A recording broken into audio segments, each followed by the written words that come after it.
Everyone, myself Sashikala Gowda, Assistant Professor of ABSD from Government College, Behror. आज के इस lecture में मैं बीकॉम पार्ट थर्ड के स्टूडेंट्स के लिए ABSD के paper first auditing and management accounting के next chapter planning and procedure of audit अंकेक्षण योजना एवं कार्य प्रणाली के ऊपर डिस्कस करूंगी। इससे पहले के लेक्चर्स में मैंने ऑडिटिंग के इंट्रोडक्शन के बारे में बता चुकी हूँ। तो आज के इस लेक्चर में हम बात करेंगे कि कोई भी जो ऑडिटर होता है, ऑडिट करने से पहले उसे किस तरह की प्लानिंग करनी पड़ेगी और किस तरह के प्रोसीजर उसको अपनाने पड़ेंगे। जब भी कोई ऑडिटर किसी भी ऑर्गेनाइजेशन की ऑडिट करने जा रहा है तो उससे पहले उसको एक प्लान करना पड़ता है कि किस तरीके से ऑडिट की जाएगी और कौन कौन से प्रोसीजर अपनाए जाएंगे। सबसे पहले उसको जो भी ऑर्गेनाइजेशन है उसके संबंध में उसको बहुत सारी इन्फॉर्मेशन इकट्ठी करनी पड़ती है। तो हम देखते हैं कि when a auditor is going to start new audit of an organization he shall have to collect more information as detailed hereunder. जब भी कोई अंकेक्षक किसी संस्था का नया अंकेक्षण प्रारंभ करने वाला है तो उसे बहुत सारी जानकारी प्राप्त करनी होगी। जैसे कि फर्स्ट अपन बात करते हैं स्कोप ऑफ वर्क, कार्य क्षेत्र के बारे में। तो कार्य क्षेत्र क्या होता है? तो कार्य क्षेत्र में आएगा कि कोई भी जो ऑडिटर है उसको कितना काम करना है और कौन से काम को उसको ज़्यादा इम्पोर्टेंस देनी है और किस काम को कब करना है, कम करना है, ज़्यादा करना है, ये सब उसके स्कोप ऑफ वर्क में आते हैं। अगर स्टैट्यूटरी ऑडिटर वैधानिक अंकेक्षण की बात करते हैं तो वैधानिक अंकेक्षण में तो लॉ में ऑलरेडी लिखी हुई होती हैं कि उसको कौन कौन सी चीज़ों पे या कौन सी चीज़ पे कितनी गहराई में जाना होता है। वो उसको एग्रीमेंट के थ्रू अपने स्कोप ऑफ वर्क को बढ़ा तो सकता है लेकिन कम नहीं कर सकता। फिर बात आती है निजी अंकेक्षण की, प्राइवेट ऑडिट की। उस प्राइवेट ऑडिट में उसे जब भी अंकेक्षक कोई भी ऑडिट स्टार्ट करेगा, निजी अंकेक्षण स्टार्ट करेगा, उससे पहले उसे एग्रीमेंट के थ्रू उसको अपना स्कोप ऑफ वर्क, कार्य क्षेत्र निर्धारित कर लेना चाहिए ताकि भविष्य में कभी भी कोई झगड़ा उत्पन्न हो, कोई भी डिस्प्यूट होता है तो वह उस अपने एग्रीमेंट के थ्रू अपना बचाव कर सके या अपने को प्रूव कर सके। तो कार्य क्षेत्र हो गया कि कितना स्कोप, कितना उसको क्षेत्र कवर करना है अपने काम से। सेकंड आता है इंफॉर्मेशन रिगार्डिंग द ऑर्गेनाइजेशन, व्यावसायिक संस्था के विषय में जानकारी। ये सबसे मेन चीज़ है। अगर ऑडिटर को उस ऑर्गेनाइजेशन के बारे में कोई जानकारी ही नहीं है तब तक वो उसकी ऑडिट नहीं कर पाएगा। उसे एक अच्छी ऑडिट करने के लिए उसको ऑर्गेनाइजेशन के बारे में सारी जानकारी होना ज़रूरी है। अब इसमें बात आती है किस तरह की जानकारी। तो इसमें भी कुछ सब पॉइंट्स हैं। जैसे पहला पॉइंट देखते हैं टेक्निकल फीचर ऑफ बिजनेस, व्यवसाय की विशेषताएं।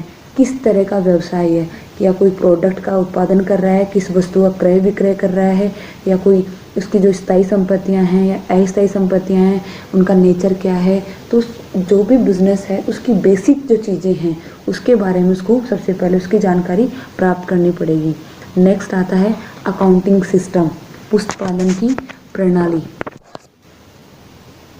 ऑडिटर को ये पता होना चाहिए जो भी ऑर्गेनाइजेशन है वह अकाउंटिंग के लिए कौन सा सिस्टम अडॉप्ट कर रहा है। जैसे कि पहले महाजनी लेखा पद्धति चलती थी, उसके बाद में आया डबल एंट्री सिस्टम आ गया। तो हो सकता है कि कोई दूसरे कोई मेथड भी यूज़ कर रहे हों। वैसे तो मोस्ट ऑफ जो ऑर्गेनाइजेशन होते हैं जो डबल एंट्री सिस्टम को फॉलो करते हैं। फिर भी कोई ऑर्गेनाइजेशन अगर कोई दूसरा अकाउंटिंग सिस्टम यूज़ कर रहा है तो उस अकाउंटिंग सिस्टम के बारे में जानकारी होना चाहिए कि कौन सी वो यूज़ कर रहा है। थर्ड आता है लिस्ट ऑफ बुक्स, पुस्तकों की सूची। जो ऑडिटर होता है उसको एक लिस्ट ऑफ बुक्स भी अपने पास रखनी चाहिए क्या जो भी ऑर्गेनाइजेशन मेंटेन कर रहा है। इसका मतलब है एक जो ऑर्गेनाइजेशन जिसकी ऑडिट करने वाला है वो ऑर्गेनाइजेशन कौन कौन सी बुक्स मेंटेन कर रहा है अपने ट्रांजैक्शन को रिकॉर्ड करने के लिए, उसकी एक लिस्ट उसको बनानी पड़ेगी, मेंटेन करनी पड़ेगी। नेक्स्ट आता है इंटरनल कंट्रोल सिस्टम, आंतरिक नियंत्रण प्रणाली। ऑडिटर अगर किसी ऑर्गेनाइजेशन ऑडिट करने जा रहा है तो वो देखेगा उस ऑर्गेनाइजेशन में इंटरनल कंट्रोल सिस्टम अडॉप्ट किया गया है या नहीं। अगर इंटरनल कंट्रोल सिस्टम है तो इफ़ेक्टिव भी है या नहीं है, इसमें इंटरनल ऑडिट भी होती है या नहीं है, इंटरनल चेक्स होते हैं या नहीं है। इंटरनल कंट्रोल सिस्टम के बारे में बहुत डिटेल में आगे के चैप्टर्स में पढ़ेंगे। वैसे इंटरनल कंट्रोल सिस्टम क्या होता है कि हर पॉइंट पे जो पहले चीज़ की हुई है किसी व्यक्ति के द्वारा किया गया है वो दूसरे स्टेप पे वो चेक हो जाए। जैसे कि ए है, वो कोई ट्रांजैक्शन को रिकॉर्ड कर रहा है तो बी उस ट्रांजैक्शन को चेक करेगा, तो उसके बाद में सी होगा उसके ऊपर, वो सी उस ट्रांजैक्शन को देखेगा ताकि किसी भी पॉइंट पे कोई गलती होती है, कोई एरर होती है, कोई फ्रॉड होता है तो इस सिस्टम में वो पकड़ा जाता है। और नेक्स्ट आता है division of work among the employ, कर्मचारियों का कार्य विभाजन। कर्मचारियों में किस प्रकार कार्य का विभाजन किया गया है ये भी देखना होगा कि कौन से कर्मचारी को किस प्रकार का काम दिया गया है। नेक्स्ट आता है profit and loss account of previous year and balance sheet. जो लास्ट ईयर्स के जो भी प्रॉफिट एंड लॉस लाभानी खाते हैं, बैलेंस शीट है, चिट्टा है या और ऑडिट रिपोर्ट है, अगर वो फर्स्ट टाइम ऑडिट कर रहा है तो किसी और ने करी होगी, तो जो भी लास्ट ईयर की पेंडल अकाउंट है, बैलेंस शीट है, ऑडिट रिपोर्ट है, ये सब वो उससे लेने चाहिए और देखने चाहिए ताकि उसको पता लगेगा कि लास्ट ईयर कौन कौन सी बातों को ऑडिट रिपोर्ट में लिया गया है और कौन कौन सी बातें देखने वाली हैं। नेक्स्ट अपना मेन पॉइंट आता है नॉलेज ऑफ अदर थिंग, अन्य बातों के संबंध में भी उसको जानकारी प्राप्त करनी पड़ेगी।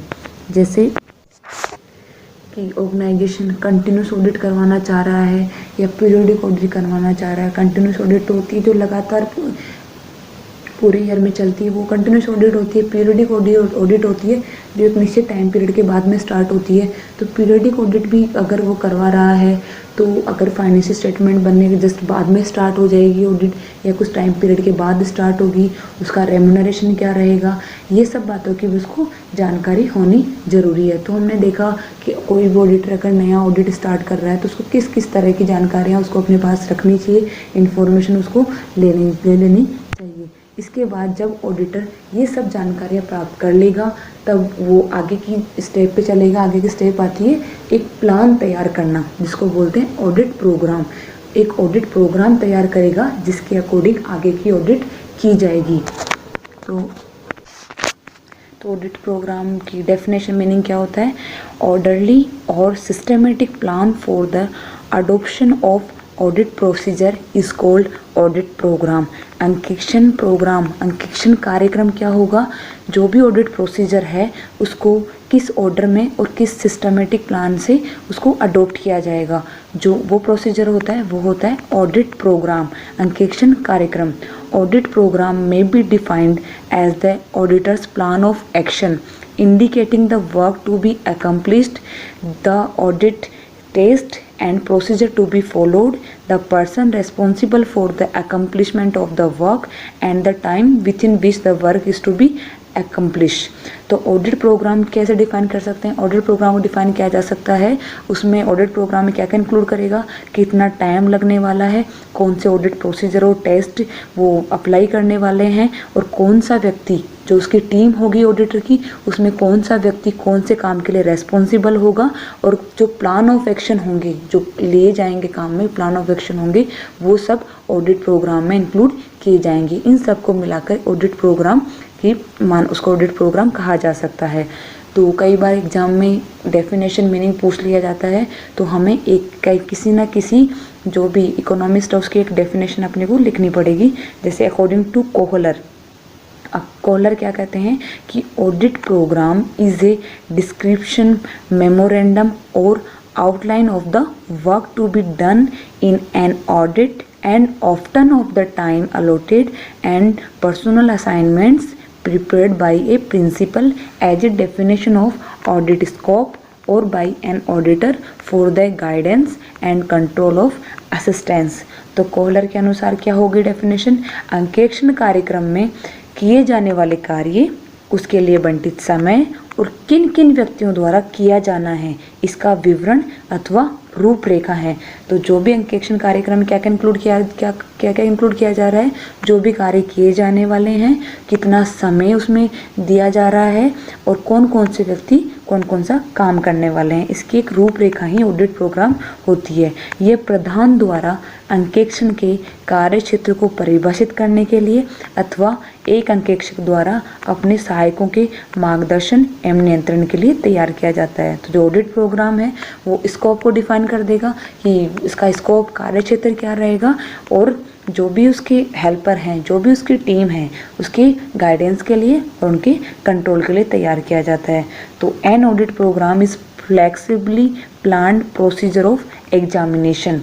जो ऑडिट प्रोग्राम होता है वो flexibly planned procedure of examination होता है। जो एग्जामिनेशन का जो प्रोसीजर अपनाने वाले हैं उसका फ्लेक्सिबली प्लान होता है। तो इसमें कुछ बातें आप देख सकते हैं कि कई बार आ जाता है कि जो ऑडिट प्रोग्राम होता है उसकी क्या क्या करैक्टरिस्टिक्स या विशेषताएं होती हैं। तो हम जब डेफिनेशन जो मैंने बताई है उसी से आप इनकी करैक्टरिस्टिक्स विशेषताएं निकाल सकते हैं। जैसे ऑडिट प्रोग्राम क्या होता है, outline of the work, it describe the outline of the work to be done. जो अंकेक्षण प्रोग्राम होगा वो अंकेक्षण के अंतर्गत किए जाने वाले कार्य का विवरण होता है। सेकंड क्या बोल सकते हैं, time allotted, it anticipates the time to be allotted. जो प्रत्येक कार्य के लिए बंटित समय होगा उसका विवरण ये बताता है। थर्ड क्या बोल सकते हैं इसकी विशेषता, personal assignments, it describe the assignment of work to the audit clerk. इसमें यह विवरण होता है कि कौन सा कार्य किस व्यक्ति के द्वारा किया जाएगा। और लास्ट होती है definition of the audit scope. जो ये होगा, its purpose is to define the scope of the audit and guide and control the auditor clerks. जो उसके ऑडिटर क्लर्क्स हैं उनके गाइड एंड कंट्रोल के लिए इसका प्रयोजन क्या होता है ऑडिट प्रोग्राम का, अंकेक्षण कार्य क्षेत्र को परिभाषित करना और अंकेक्षण सहायकों का मार्गदर्शन करना, उन पर नियंत्रण स्थापित करना। तो कई बार अगर विशेषताएं पूछ ले, करैक्टरिस्टिक्स पूछ ले तो आप ये बता सकते हो। एक इसमें सबसे मेन चीज़ है, मैंने बताया ऑडिट प्रोग्राम क्या होता है, फ्लेक्सिबली प्लान प्रोसीजर होता है। जो ऑडिट प्रोग्राम कभी भी बनाया जाएगा वो फ्लेक्सिबल ऑडिट प्रोग्राम बनाया जाएगा। फ्लेक्सिबल होता है लोचदार। कोई भी अगर फ्लेक्सिबल चीज़ है तो उसको बाद में चेंज किया जा सकता है। जब भी ऑडिटर क्या करता है, ऑडिट स्टार्ट करने वाला, तो उससे पहले ऑडिट प्रोग्राम बनता है। उसको बाद में ऑडिट करते टाइम कौन कौन सी सिचुएशंस फेस करनी पड़ेगी, कौन कौन सी परिस्थितियाँ उसके सामने आएंगी, उसको कोई आइडिया नहीं होता है। कई बार सिचुएशन के अकॉर्डिंग ऑडिट प्रोग्राम को चेंज करना पड़ता है। इसलिए जो भी ऑडिट प्रोग्राम बनाया जाएगा वो लोचदार बनाया जाएगा, फ्लेक्सिबल बनाया जाएगा, ताकि अगर कोई सिचुएशन ऐसी आती है तो उसको ऑडिट के बीच में भी चेंज किया जा सके। अब बात करते हैं objects of audit programme. Audit कार्यक्रम के क्या क्या उद्देश्य होते हैं। इसमें फर्स्ट है to obtain information regarding the accounting system, policies and control techniques of the client. जो ग्राहक है कि लेखा प्रणाली नीतियाँ तथा आंतरिक नियंत्रण प्रविधियों के संबंध में जानकारी प्राप्त करना। तो ऑडिट जो प्रोग्राम होगा उससे जो ग्राहक क्या है यहाँ पे, वो ऑर्गेनाइजेशन जिसकी ऑडिट करने वाले हैं उसकी जो भी लेखा प्रणाली नीतियाँ हैं, आंतरिक नियंत्रण प्रविधियाँ हैं, उसके संबंध में जानकारी प्राप्त हो जाती है। दूसरा उद्देश्य हम मान सकते हैं to ascertain the extent to which internal control techniques can be banked upon. यह निर्धारित करना कि आंतरिक नियंत्रण किस सीमा तक है। तो मैंने बताया था आपको, जब वो इंटरनल कंट्रोल सिस्टम वगैरह भी देखेगा, उस ऑर्गेनाइजेशन वाली जानकारियाँ प्राप्त करेगा, कैसा ऑर्गेनाइजेशन है, उसकी जो भी लेखांकन नीतियाँ कैसी हैं वो सब देखेगा। वही सब ऑब्जेक्ट में है तो आप ऑडिट प्रोग्राम के थ्रू पता लगा सकते हो। तो हम ये भी देख सकते हैं कि किस एक्सटेंट तक इंटरनल कंट्रोल सिस्टम को उस ऑर्गेनाइजेशन में है। थर्ड है to lay down the nature, time and extent of audit techniques to be adopted. जो अंकेक्षण प्रविधियाँ अपनानी है उनका स्वभाव, समय और सीमा निर्धारित करना। तो ऑडिट प्रोग्राम में मैंने बताया कि क्या आएगा, उसमें कौन कौन से आप प्रोसीजर अपनाने वाले हो, कौन कौन से टेक्निक्स यूज़ करने वाले हो और किस नेचर का ऑडिट करने वाले हो और कितना टाइम आपको लगने वाला है। ये सब आपके ऑडिट प्रोग्राम में डिफाइन करा हुआ होता है, तो वो उससे पता लगा सकते हैं। लास्ट है to coordinate the total work, संपूर्ण कार्यों को समन्वित करना। अगर एक ऑडिट एक प्लान ऑडिट करी जाएगी तो उसके लिए आपको प्लानिंग चाहिए। प्लान जो होगा ऑडिट प्रोग्राम होता है। तो ऑडिट प्रोग्राम किस काम आता है, जो भी उन्होंने काम किया उसके ऑडिट क्लर्क्स भी होते हैं ऑडिटर के, जो सारा काम है उसको एक जगह कोऑर्डिनेट करने के लिए, उसको समन्वित करने का ये इसका उद्देश्य होता है। नेक्स्ट देखते हैं कि जो ऑडिट प्रोग्राम बनाया जाता है उसकी रचना कैसे की जाएगी। कंस्ट्रक्शन ऑफ ऑडिट प्रोग्राम, अंकेक्षण कार्यक्रम की रचना। तो अंकेक्षण कार्यक्रम रचना कैसे की जाएगी, जो हम देखा कि जो अंकेक्षण कार्यक्रम होता है वो क्या निर्धारित करता है कि अंकेक्षण स्टाफ में से कौन व्यक्ति किस कार्य में कितना समय में और किस विधि से करेगा, ये हमने पहले देखा है। तो यह रचना हमें कोशिश करनी पड़ेगी ऑडिटर को किस तरीके से करेगा, इस प्रकार करेगा कि जो स्टाफ है उसका उस पर कार्यभार जो होगा, वर्कलोड होगा, सब पे लगभग बराबर आए और सबको अपने इंटरेस्ट का काम मिल जाए, ताकि वो अपना पूरी एफिशिएंसी के साथ कर सकें। और जो निर्धारित समय मिला है उसको, टाइम जो अलॉट हुआ है उनको, उस अलॉटेड टाइम में उनका ऑडिट का काम भी पूरा हो जाए। तो एक good audit programme must have the following characteristics. जो एक अच्छा अंकेक्षण कार्यक्रम होगा उसमें ये निम्न विशेषताएं होनी जरूरी होती हैं।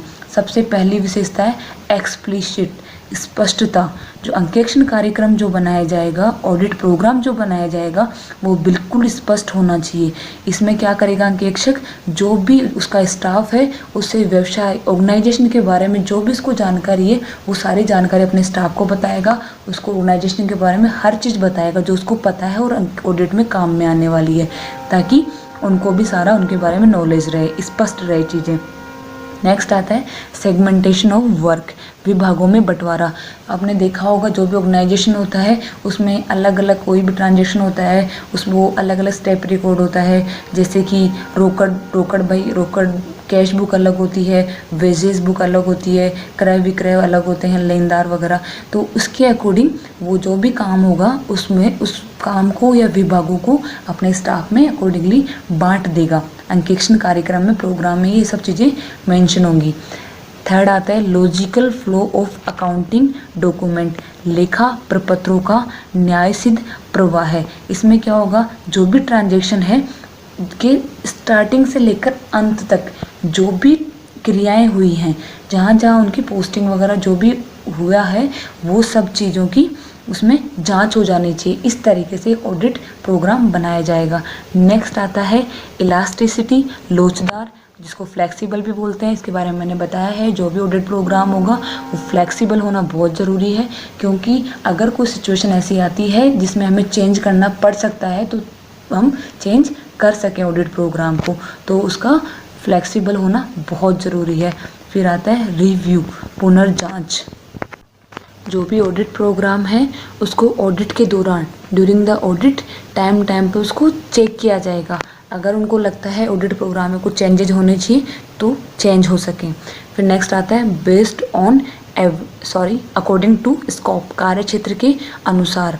जो भी अपना ऑडिट प्रोग्राम होगा वो कार्य क्षेत्र के अंकेक्षण, जो ऑडिट प्रोग्राम होगा अंकेक्षण कार्य क्षेत्र के बाहर नहीं जाना चाहिए, क्योंकि बाहर जाने से क्या होगा, अपना और कोई फ़ायदा नहीं है, अपना ही समय और धन, टाइम और मनी की वेस्टेज है और कुछ भी नहीं है। नेक्स्ट आता है बेस्ड ऑन एविडेंस, साक्ष्य पर आधारित। अंकेक्षण कार्यक्रम के अनुसार प्रत्येक व्यवहार की जांच उससे संबंधित सर्वोत्तम साक्ष्य से करनी चाहिए। अपने ऑडिट प्रोग्राम में ऐसे डिज़ाइन करना है, जो भी अपना ट्रांजैक्शन है उसका जो भी सबसे अच्छा साक्ष्य, सर्वोत्तम साक्ष्य है, एविडेंस है, उससे उसकी जांच हो जाए।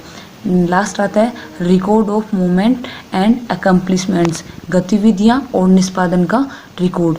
जो भी गतिविधियां हैं, जो भी अकम्प्लिशमेंट हुए, मूवमेंट हुए रिकॉर्ड्स के ड्यूरिंग द ऑडिट, उनका भी उसमें रिकॉर्ड होना चाहिए। ऐसे ऑडिट कार्यक्रम की अपने को रचना करनी पड़ेगी, कंस्ट्रक्शन ऑफ ऑडिट प्रोग्राम करना पड़ेगा। नेक्स्ट मैंने कुछ स्पेसिमेन दिए हैं, ऑडिट प्रोग्राम जो बनता है उसके कुछ परफॉर्मे दिए हैं, आप उनको देख सकते हैं किस तरीके से ऑडिट प्रोग्राम बनाया जाता है। वैसे ऑडिट प्रोग्राम के प्रारूप जो होते हैं कई बार मार्केट में भी अवेलेबल होते हैं, ऑडिटर उनको भी काम में लेते हैं, लेकिन एज इट इज़ उनको काम में नहीं लेना चाहिए। उसमें ऑर्गेनाइजेशन के अकॉर्डिंग कुछ चेंजेस करके अपने अकॉर्डिंग, जो जैसी भी आप ऑडिट करने जा रहे हो उसके अकॉर्डिंग चेंज कर सकते हैं। जैसे कि फर्स्ट पेज में दिया है उसमें अंकेक्षण कार्यक्रम का नमूना दिया गया है। स्पेसिमेन ऑफ ऑडिट प्रोग्राम, सबसे पहले name of client, name of the clients representative, accounting year कौन सा है जिसकी आप ऑडिट कर रहे हो, लैंग्वेज किस लैंग्वेज में जो अकाउंट्स बनाए गए हैं, और वर्क जो ऑडिट वर्क करने वाले हो वो ऑडिटर के अलावा कौन कौन है आपके स्टाफ में, वो उन सब का नाम, क्योंकि आगे आपको रेस्पॉन्सिबिलिटी डिसाइड करनी पड़ेगी। आप प्रोग्राम भी तो बना रहे हो, प्लान बना रहे हो ना इसका, तो अब पर्टिकुलर ऑफ वर्क आता है और डेट किसके द्वारा चेक किया जाएगा, ये सब 3 कॉलम बनाए जाते हैं। जैसे फर्स्ट कैश बुक हो गया, इसमें receipt vouched, payment vouched, total check, total भी चेक करना है, रिसिप्ट वाउचर भी चेक करने हैं, payment voucher, posting to ledger check, carry forward और balance check, cash in hand, count and scrutiny of unticked item, एसएपीटी cash book, bank account, sales book. फिर next आता है तो देखा आपने purchase book, main journal, salary and wages book, ledger journal, debtor and creditor, stock list. और इससे next जो दे रखा है परफॉर्मा, वो दे रखा है list of books and other records produce for audit. मैंने बताया था कि जो भी ऑडिटर होगा उसको ऑडिट करने से पहले एक लिस्ट बनानी पड़ती है कि कौन कौन सी बुक्स मेंटेन करी जा रही है ऑर्गेनाइजेशन के द्वारा अपने फाइनेंशियल ट्रांजेक्शन को रिकॉर्ड करने के लिए। उसमें बुक्स में कौन कौन सी हो सकती है, इसमें नंबर ऑफ बुक्स और फाइल्स आएंगी और इनिशियल्स होंगे।